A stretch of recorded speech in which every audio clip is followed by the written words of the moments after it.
Hi, everybody. My name is Gail Becker, and I am the founder of CAULIPOWER. I am so grateful to the Inspired Horizons Association and, quite frankly, privileged to speak with all of you today. I wish it could be in person, maybe another day, but for now, I'm going to address some of the topics that I think you might want to hear about and also answer some of your terrific questions. So first of all, I was really intrigued by the topic of this presentation or meeting, which was overcoming the challenges of being a successful mother and businesswoman. Why do I find that so intriguing? Because, quite frankly, it is because you're a mother that will make you a successful businesswoman and entrepreneur. So many of those same qualities that make you a great mother also make you and fuel you to be a great entrepreneur. And we'll go into some of those as we speak today. First, a little bit about my own background. I am a mother. I am a mother of two boys who have celiac disease, and they were diagnosed at such a young age that there was no gluten-free food in the store. So everything that they needed, I had to make from scratch. And it was really time consuming because I was a single mother, and I also worked full time, probably more than full time, like all of you. And I really struggled to not only make the food that they needed, but also give them nutrition along the way. Soon, the industry started to make gluten-free food, but I noticed that there was a lot of junk they were putting in the food. And so I sort of waited around for someone to do something about it, and I certainly thought people in the industry would. No one ever did. So you could say CAULIPOWER was started out of a frustration of waiting, but it was also started because of two other things that happened in my life. One, I worked in corporate America for many years. I had a pretty good job, and but it started to be really meaningless to me. I wanted to do something that was really going to help people, and I wasn't finding that fulfillment in corporate America. Also, my father passed away, and when he died, something inside me really changed, and I wanted to do something really meaningful. So I put all those things together, and what I came out with was, I know, I'm going to quit my job and start a company called CAULIPOWER, and our first products are going to be frozen pizzas. And that's really, many of you may not have heard of CAULIPOWER, but that's really what made us famous. We created the first cauliflower crust pizza, which is really a big thing in America, and we built a frozen food business out of that. So just to give you some idea of our size, and this may be hard for many of you to believe, but there are about 400 companies that make, or brands of frozen pizza today. 400 brands. CAULIPOWER is a top 10 brand. So we've done pretty well. I have a fantastic team, and it has been a wild and crazy ride. We started in just 30 stores in the country, just 30 stores, and today we're in about 30,000. So obviously it's been a pretty fantastic journey. But it's also been filled with hardships and filled with lots of people who tried to take advantage of young entrepreneurs. And we were battling lots of big companies that had huge budgets, and we just didn't. So we led with what we knew, and it has certainly served us well. I am a first generation American. My parents are both Holocaust survivors, both from Germany. And it was really the passing of my father that led me to start the business. You can see him over my shoulder there. I always keep him for inspiration. And you know, he was an entrepreneur. He came to this country with nothing, with less than nothing, no money, no language, no family, no schooling. And he built a small business. It wasn't very big, but it was his own. And I think watching him grow that business, really just put a little seed in me that I might want to do that one day. But to be honest with you, I never really had the courage. And it really wasn't until his passing that I realized I needed to honor him in this way. And my only regret is that he never got to see Caulipowere, but I have a feeling he's watching from above.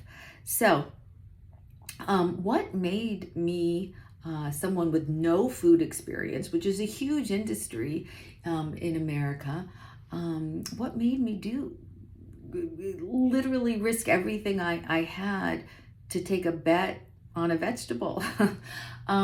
Really, it was this desire to be in charge of my own destiny and not have any regrets. You know, I read this quote that said, it's better to say oops than what if.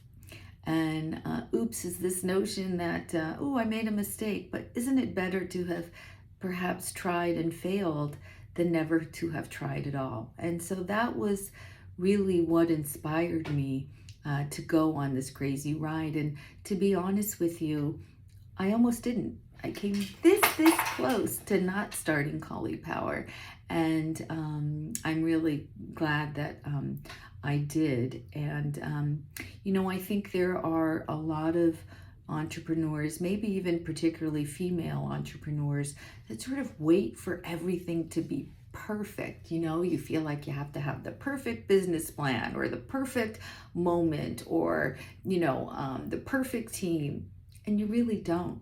Sometimes you have to just get it out there. You just have to execute. There's a saying here, good ideas are a dime a dozen. It's really true. A good idea is important, obviously, and you have to see that window of opportunity. But execution is equally, if not more important. Lots of people have great ideas.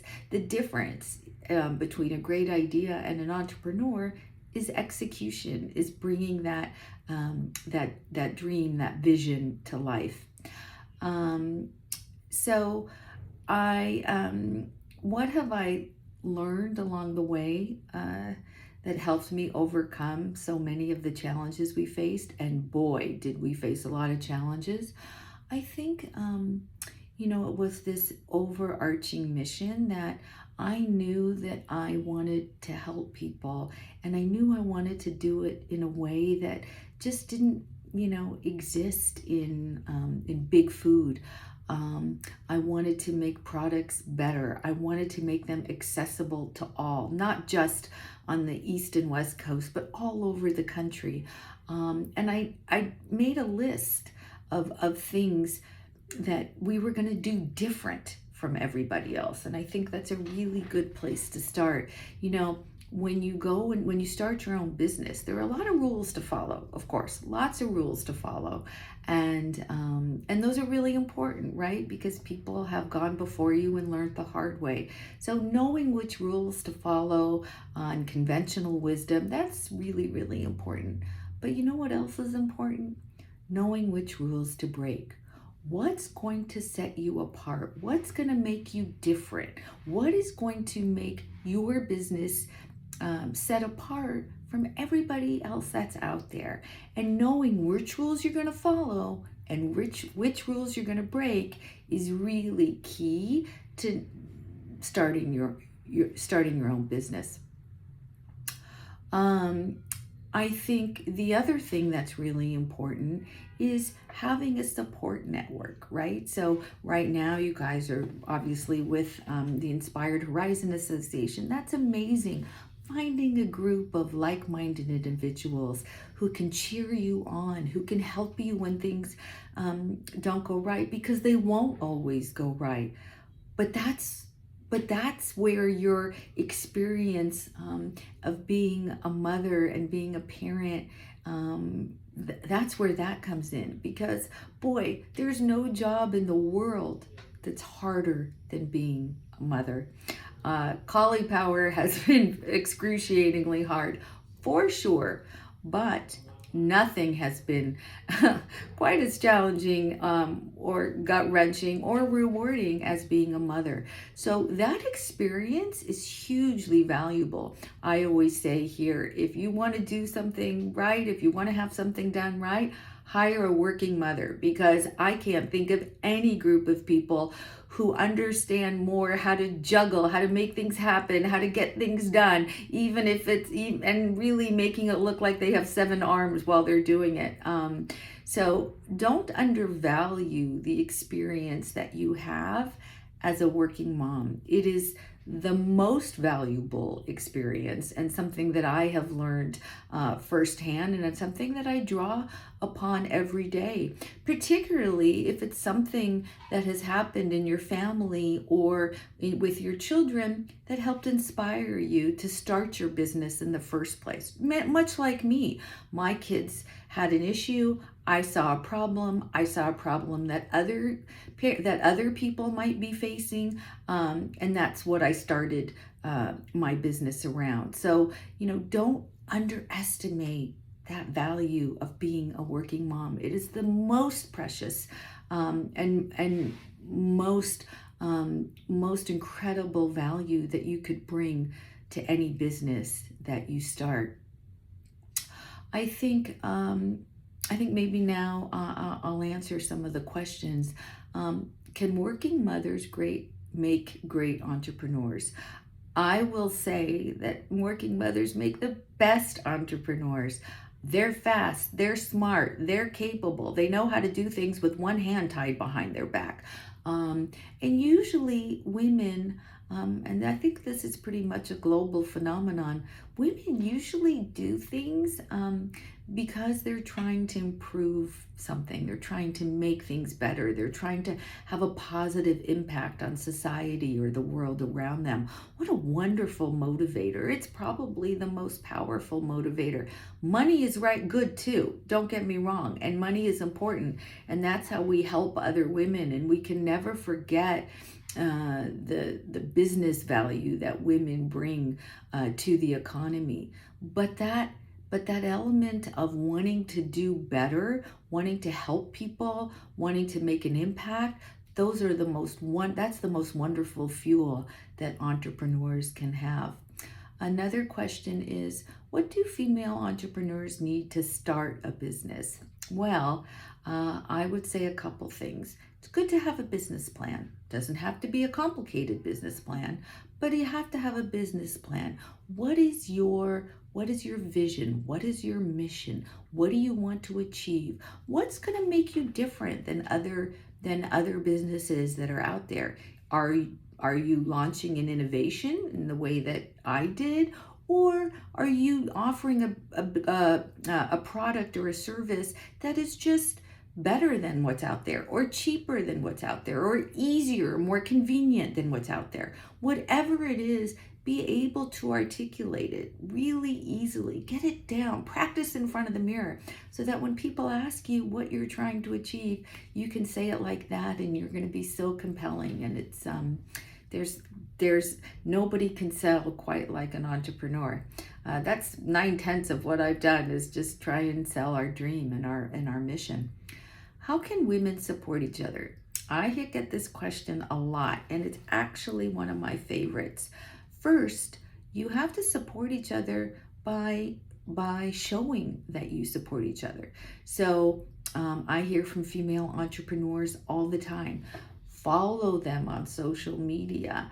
Sign up for their newsletters. Tell your friends about them. Cheer each other on. Spread the word. That's the best thing that you can do.